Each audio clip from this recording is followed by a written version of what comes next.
At my graduation, my mom told everyone I'd never make it without her.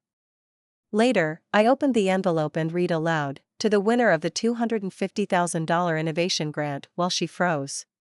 "Cash in," she said, swirling the half-full champagne glass between her fingers. "None of this would have happened if I hadn't pushed you. You know that, right?" I looked at her, still in her immaculate blazer, her pearl earrings glinting in the sunlight coming through the reception hall windows. The echoes of applause from earlier still lingered in the air. I could hear them louder than her voice. "Mirella," I said, my voice low but steady, "I didn't get here because of you. I got here despite you." She blinked like someone just splashed cold water in her face. That moment, that line. I've been thinking about it every day since. And now, months later, I'm stuck asking the internet what I should have been able to ask her years ago: why wasn't love enough?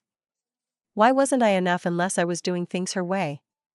I was born and raised in Boise, Idaho. If you've never been, it's a quiet place with deceptively beautiful summers. Our house was in the northwest corner of the city, tucked near the foothills. Nice yard, decent schools.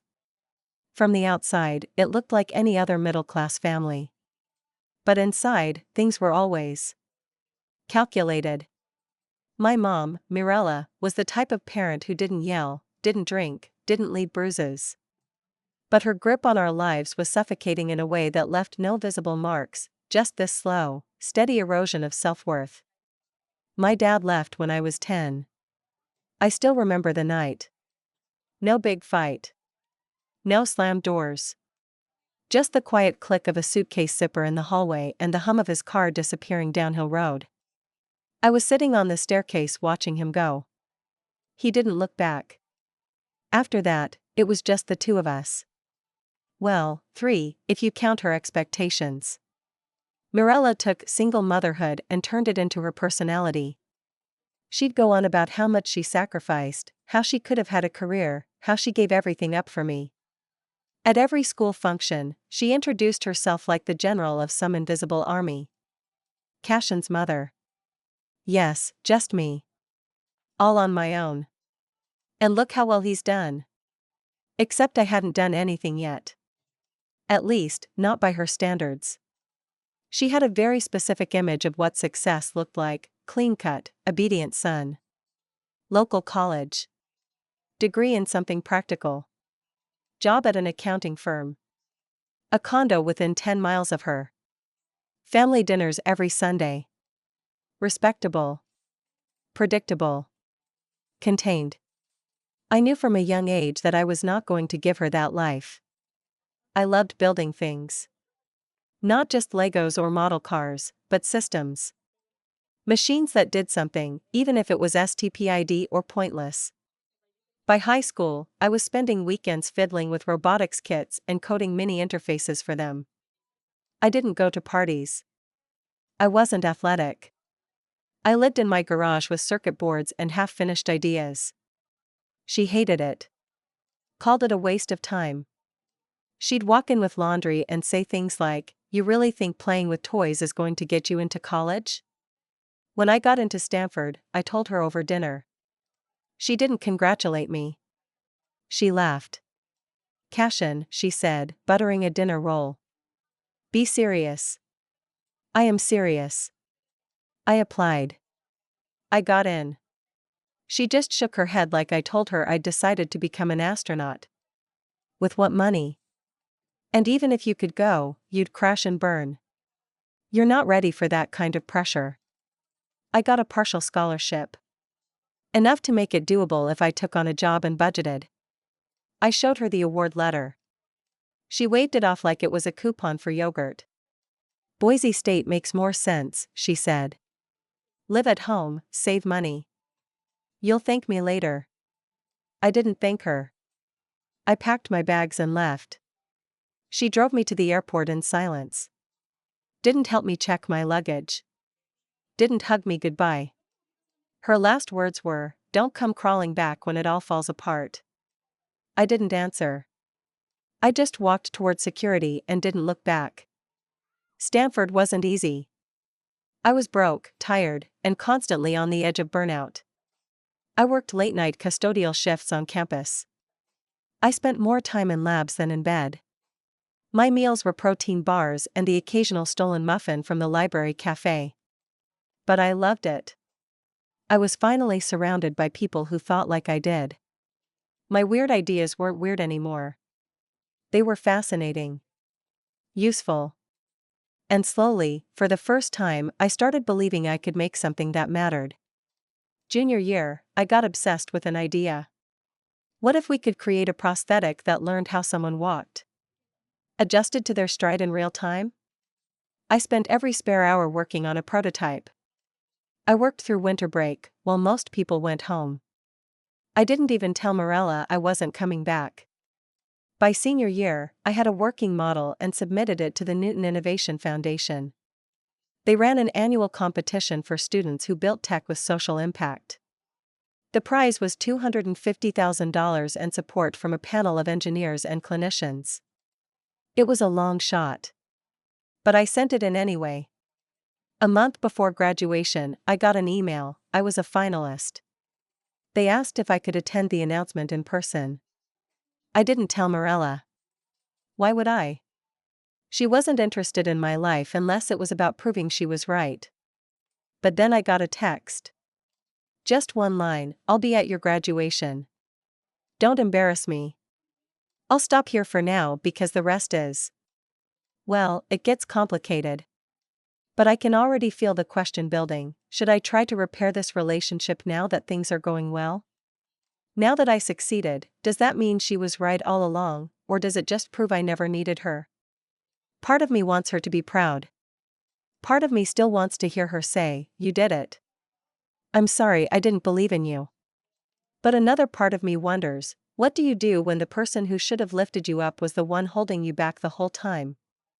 If anyone here has gone through something similar, especially with a parent who saw your independence as betrayal, I'd love to hear how you handled it. I'll keep going if folks are interested. There's more to say. Especially about what happened when they read my name out loud, and I opened the envelope in front of everyone. She showed up in a navy pantsuit like she was attending a political fundraiser, not her son's graduation. I spotted her from the corner of my eye, lips pinched, expression unreadable, classic Morella. She wasn't looking around in awe like the other parents, wasn't taking pictures or beaming with joy. She stood stiffly near the back of the crowd like she'd rather be anywhere else. Still, I walked over. I had to at least acknowledge her presence, even if my gut was already twisting. "You made it," I said. She didn't answer right away. Then she replied flatly, "Of course I did. I'm your mother." That was always her go-to line. I'm your mother. As if being a parent automatically excused everything else. As if showing up, after years of cold dismissals and silent treatments, suddenly wiped the slate clean. We sat through the ceremony, side by side but worlds apart. I heard every name, every cheer, but I felt numb. My palms were damp the entire time, not because I was graduating, honestly, that felt secondary, but because of what was coming next. The awards reception was being held in a separate building across campus. It was a big deal: press, donors, local tech reps. I'd only been told, vaguely, to be there, with no indication of whether I'd won or not. I considered not inviting her, but she insisted on coming along. "This part's for the fancy students," she muttered, smoothing her sleeve as we walked. "I assume you're just watching?" "No," I said. "I'm a finalist." She raised an eyebrow but didn't say anything. Inside, the atmosphere was different. Tension. Anticipation. People shaking hands, business cards being exchanged. It felt more like a startup pitch event than a graduation function. Mirella stuck close to me like she didn't trust me not to disappear into the crowd. Then the speaker, a man in a charcoal gray suit with thick glasses, took the stage. He launched into a speech about innovation, about youth and potential, about the future. I wasn't listening too closely until I heard the words. This year's project stood out among hundreds. It showed not only promise in engineering, but compassion and a deep understanding of human need. My heart started racing. Mirella leaned toward me, whispering, "That sounds like something you do." And then he said my name. Cash and Row. My knees almost buckled. People were clapping before I even stood up. Mirella didn't clap. She just stared at me, eyebrows slightly raised.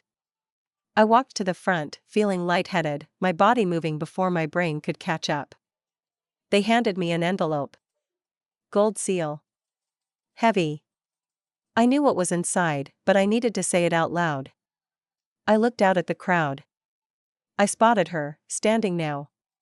Not smiling. Frozen. I opened the envelope. To the winner of the $250,000 innovation grant, I read. Applause roared. Cameras flashed. Someone patted me on the back. Mirella stood in the back of the room, unmoving, staring at me like I had just morphed into someone she didn't recognize. Or worse, someone she did recognize, but never expected to succeed. Afterward, people crowded around. Faculty. Foundation members. Former classmates. There were handshakes and rapid-fire questions. For once, I felt seen, not as someone's project, not as a disappointment in progress, but as someone who built something. Mirella lingered on the edge of the room.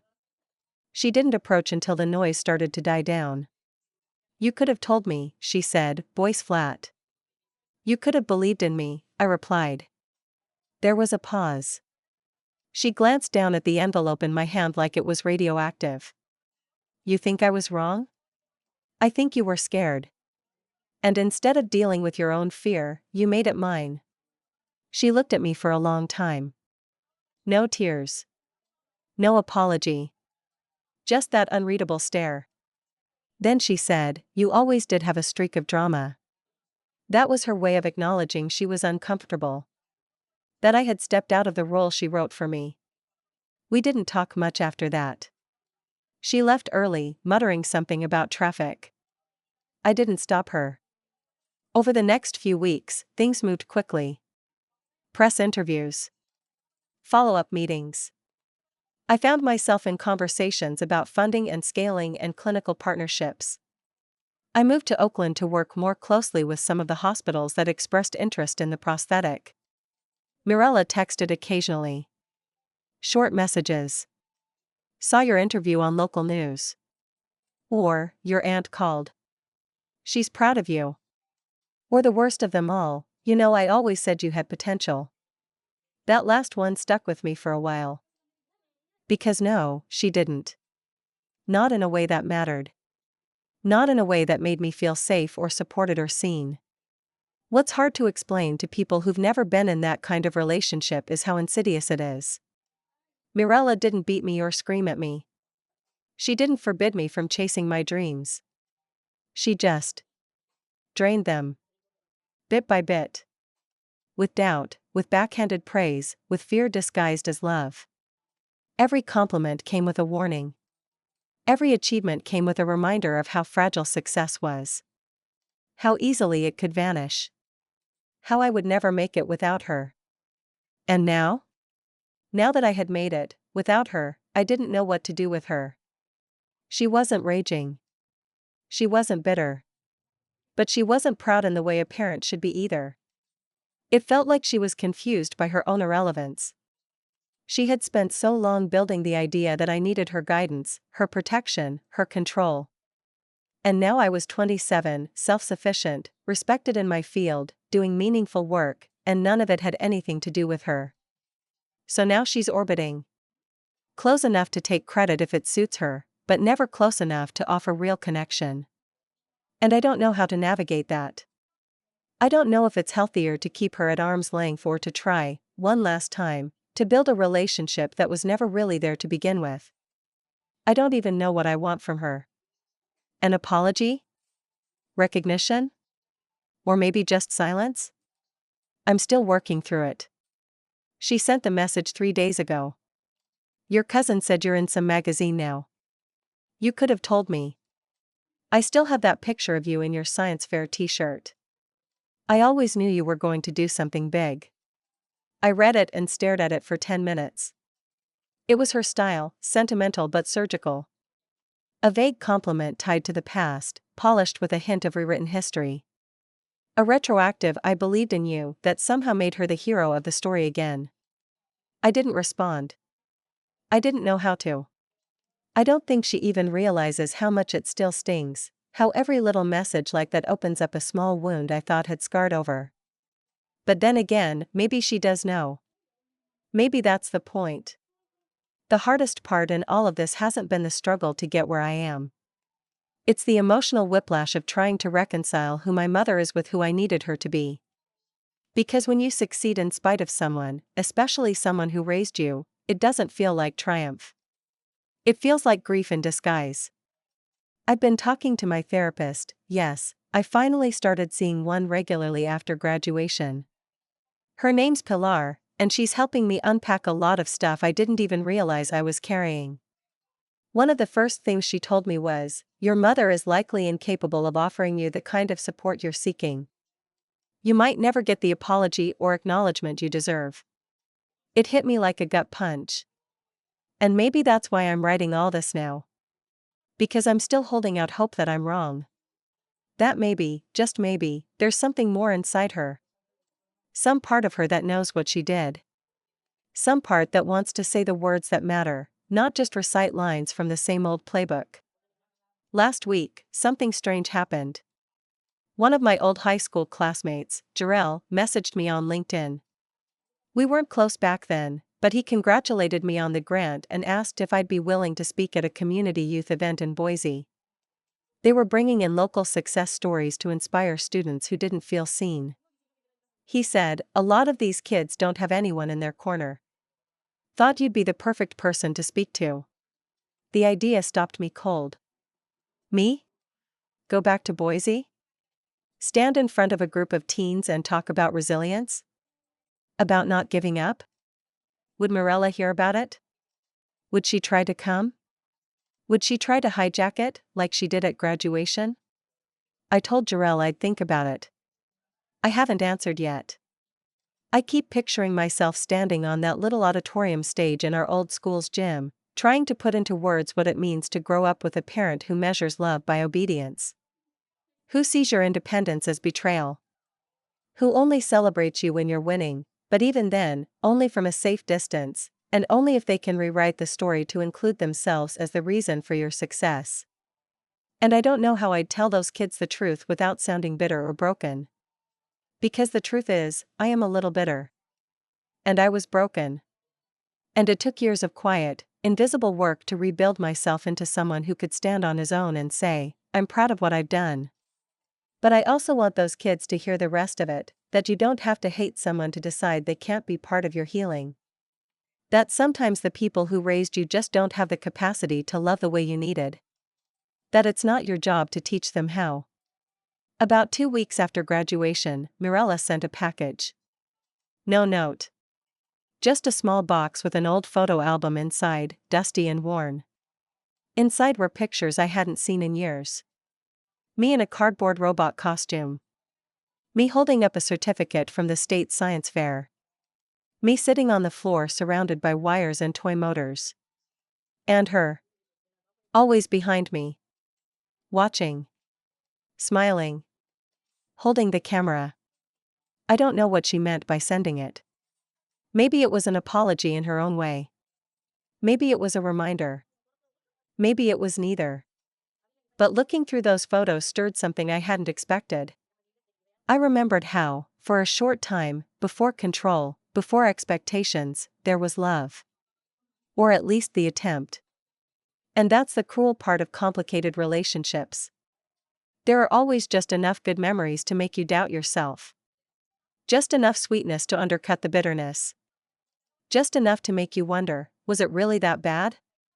But then I remember what she said when I showed her the Stanford letter. Be serious.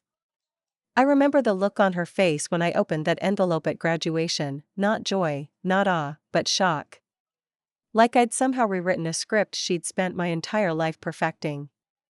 I remember what it felt like to walk away from her at the airport that first time, terrified and liberated all at once. I remember.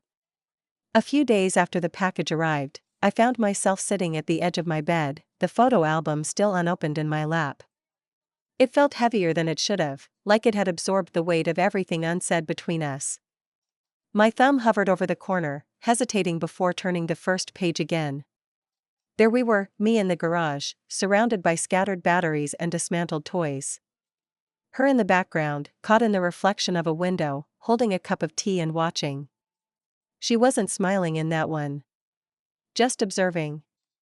Like she wasn't sure whether to be proud or concerned. And that was the theme, really. She didn't discourage me outright. She just planted doubt, day by day. Tiny, persistent seeds of "are you sure that's practical?" or "what if it doesn't work out?" or "wouldn't it be better to have a backup plan?" I used to think she was just cautious. Maybe she'd seen too much of life go sideways and was trying to shield me. But caution isn't the same as control. And control was her love language. If she couldn't manage it, mold it, or monitor it, she didn't trust it. The photos told a different story. One where she was present. Involved. Always there. But even in still frames, there was tension, like we were two actors sharing a stage but reading from entirely different scripts. I closed the album and set it aside. The next morning, I found myself drafting a message. Not to her. To Jarell. Hey. I've been thinking about the youth event.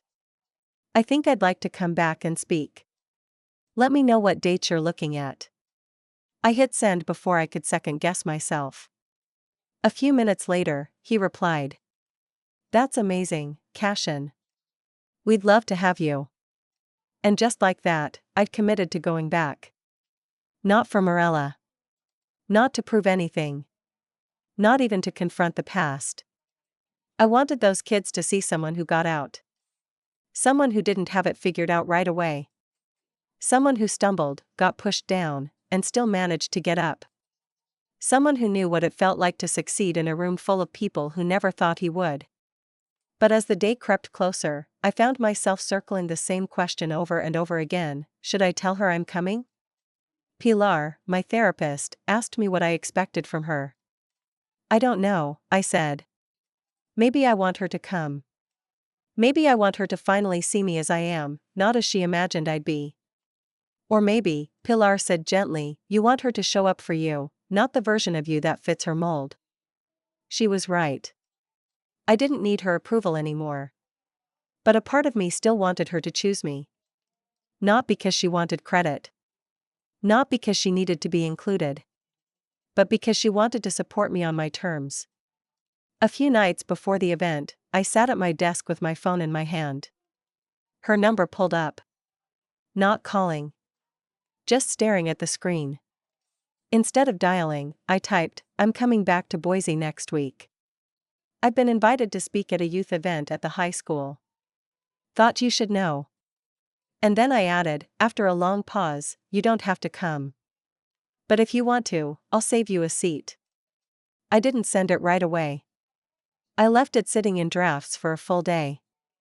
Then, without reading it again, I hit send and turned my phone over on the desk. No reply that night. Or the next. I assumed I had my answer. The gymnasium hadn't changed much. Same wooden bleachers, same crackling speakers, same smell of floor wax and teenage nerves. I stood backstage waiting for my name to be called, gripping my speech like it was a life raft. A couple dozen kids sat scattered across the first few rows, mostly juniors and seniors. Teachers lined the sides. Jarell gave me a thumbs up from stage left. I scanned the crowd once before stepping out. She wasn't there. I felt that familiar pang in my chest, the one I used to get every time she missed a school project, a concert, a milestone. It still hurt, even though I told myself it wouldn't. I took the mic. My voice was steadier than I expected. I'm Cashin Rowe, I began, and when I was sitting in those same seats, I didn't know what I was doing with my life either. I didn't read the speech I'd written. I spoke from memory. From the truth. I told them about growing up feeling like I was always a few steps behind someone else's expectations. About finding something I loved and having to protect it like a secret. About how success didn't come in one big moment, but in 1,000 little decisions to keep going, even when nobody else believed in you. They were quiet. Focused. Some nodded. Some looked down. One kid, a girl in the front row with half-dyed hair and a chipped phone case, looked like she wanted to cry. Afterward, a few of them came up to talk. Ask questions. Say thanks. And then, as the crowd thinned, I saw her. Mirella. Standing in the back corner by the exit. No smile. No waves. Just watching. Like she always had. She didn't move forward. Didn't approach me. Just stood there, arms crossed, expression unreadable. For a moment, I stood there too, unsure of what to do. I thought maybe I should walk up to her. Maybe I should say something. But I didn't. I stood frozen for a second, watching the door shut behind her like it was the final page of a long, heavy chapter. Mirella had come, just like I'd hoped she might, but in true Mirella fashion, she didn't say a word. No hug. No congratulations. No, I'm proud of you. But that was okay. I didn't follow her. I didn't need to. Because for the first time in my life, I realized something that hit harder than any award or speech or audience applause. I didn't need her to see me anymore. I needed to see myself. And I finally did. After the event, Jarrell took me out for coffee at a little shop downtown, one of those hipster spots that used to be a hardware store. It was quiet. Local art on the walls. I was still carrying the buzz of adrenaline, the weight of Mirella's silent exit lingering on my shoulders. She was here, huh? Jarrell said, sipping his espresso. I nodded. Back row. Left corner. She didn't say anything? Nope. He smirked, not unkindly. Man, that tracks. I chuckled. Yeah. That's her style. We talked a bit longer, about high school, about how surreal it felt to be back. As we were leaving, he handed me an envelope. By the way, he said, the foundation wanted me to give this to you. It's just a formal invitation for the West Coast Innovation Summit next month. You're one of the keynote speakers. I opened it there on the sidewalk. There it was in bold lettering, Cashin Rowe, founder and lead engineer, Newform Labs. Underneath, in smaller print, recognized for his work in adaptive robotics and community-centered innovation. It still felt strange seeing my name printed like that, like I'd become someone official, someone people actually looked to for insight. For answers. I took a breath. Thanks, man. Don't thank me, Jarrell said.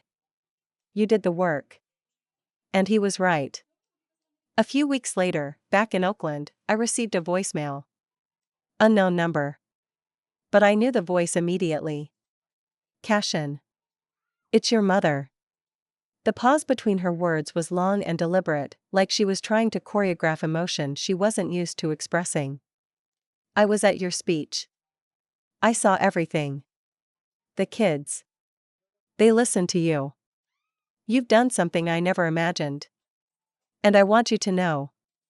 Well, I suppose I didn't expect this. But I see it now. You proved me wrong. Another pause. I won't take credit. I know I tried to make you smaller. That wasn't love. I see that now. And then, with the smallest crack in her voice, I'm sorry. Click. That was it. I didn't cry. I didn't replay it. I just saved it to my voicemail archive, then sat back in my chair. I'd spent years dreaming about an apology.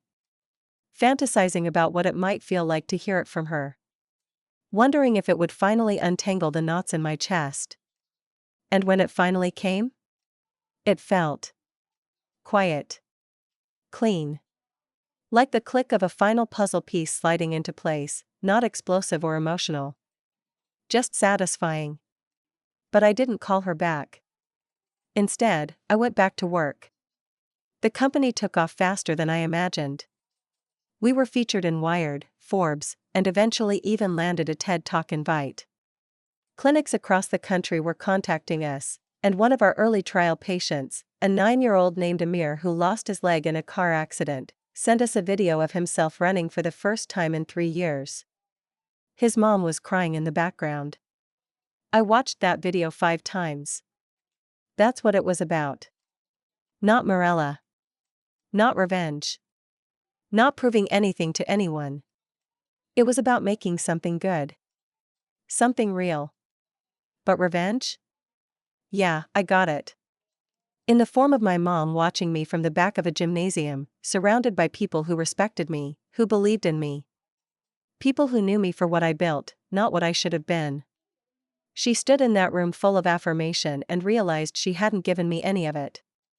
And that was the real justice, not anger, not confrontation, but her having to live with the truth that I succeeded without her permission, without her help, without her belief. A few months later, a mutual family friend told me she'd started telling people she was the mother of that young inventor from Stanford. She used to joke, "I always knew he had a mind for machines." I let her have that. I didn't correct it. Because I didn't need to. The best revenge wasn't the grant or the accolades or the magazine features. It was freedom. From needing her approval. From chasing her praise.